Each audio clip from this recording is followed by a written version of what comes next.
Ayan mga best friend, nakikita nyo, ang ganda ng pagkakatunaw niya, di ba? Take note mga best friend sa 80 amperes. Ito po ay heavy duty mga best friend na maliit. Ang tatak po ay Okay mga best friend, gusto ko pong i-offer sa inyo ang ating bagong product. Ito po ay heavy duty mga best friend na maliit. Kasi maraming welding machine dyan, nakalagay 300 amperes, 350. Pero pag sinubukan mo, mahina. Pero ito mga best friend, talagang heavy duty yan. Dahil yan po ay IGBT. Mga best friend, okay? Ang tatak po ay Kosama Japan. Bagong-bago yan mga best friend. At kung makikita nyo rito, ang wire niya po ay mahaba at makapal mga best friend. Makapal yan. Kasi kailangan talaga pag heavy duty, dapat makapal talaga ang wire. At eto mga best friend, kung maliit siya, tapos heavy duty pa, ibig sabihin, pwede nyong dalhin sa taas. I-shoulder bag mo lang, shoulder lang na ganyan, pwede ka na mag-weld. Kasi merong iba mga best friend, heavy duty naman, kaya lang malalaki. Okay, itabi natin doon sa isang heavy duty at pagkumparahin natin saglit. Ito yung isang order ng best friend. Trust mo natin yan, okay? Ayan pagkakaiba mga best friend. Ito kasi, heavy duty rin yan mga best friend. Ito. Heavy duty yan. 300 amperes din yan. Ayan 300 amperes. Okay? Ito po, 300 amperes din. Pakita mo. Tapos saksak natin Buksan natin to. Ayan 303 amperes. Ito, 303 amperes. Pareha sila, mga best friend. Ito, papakita ko sa inyo, mga best friend. Mag-weld tayo. Ang gagamitin natin ay, kasi ito po ay accurate. Ayan, nilagay po natin sa 80 amperes lang. Okay? Tapos, ang gamit natin ay welding rod na 2.5. I-try natin.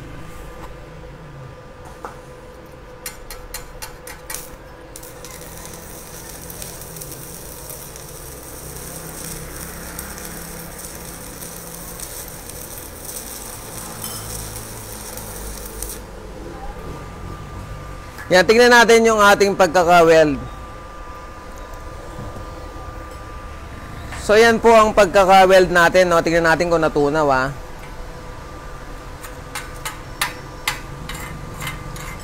Ayan, mga best friend, nakikita nyo, ang ganda ng pagkakatunaw niya, di ba? Ayun, Take note, mga best friend, sa 80 amperes. Kung pagkukumparahin natin, mga best friend, ito kasi, heavy duty rin to, mga best friend. Heavy duty yan. Walang pagtatalo. Pero tingnan nyo po, ang pagkakaiba. Sa wire pa lang, mas makapal po ito, di ba?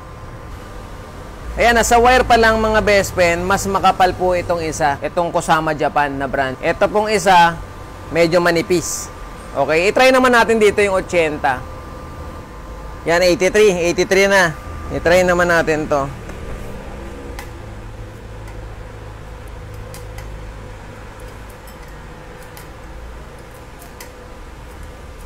Ayaw, mga best friend, ayaw niya pong tumunaw.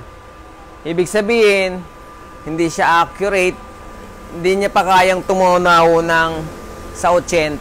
Taasan po natin. Gawin natin 120 mga best friend.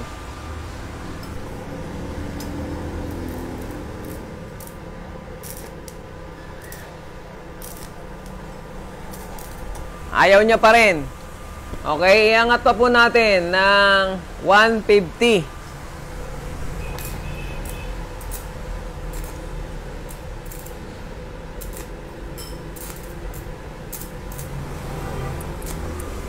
Taas pa po natin ng mga 170. Yan.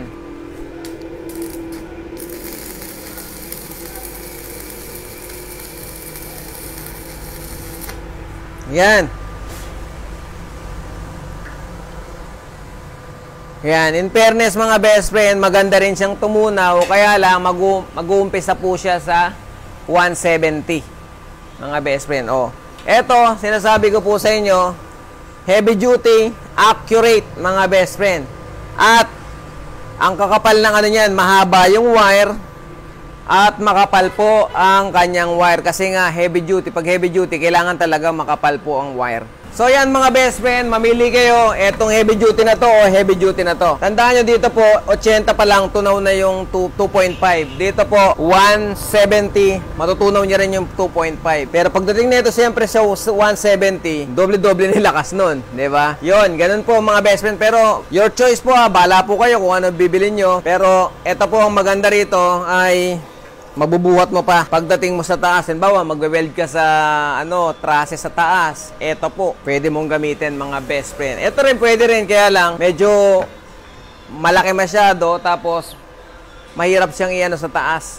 Pero ito, kahit saan ka pumunta, pwede. Okay mga best friend, sa lahat po ng gustong umorder at kung tinatanong nyo kung magkano mga best friend yung ating bagong-bago, mainit pa, yung ating Kusama Japan brand na heavy duty welding machine.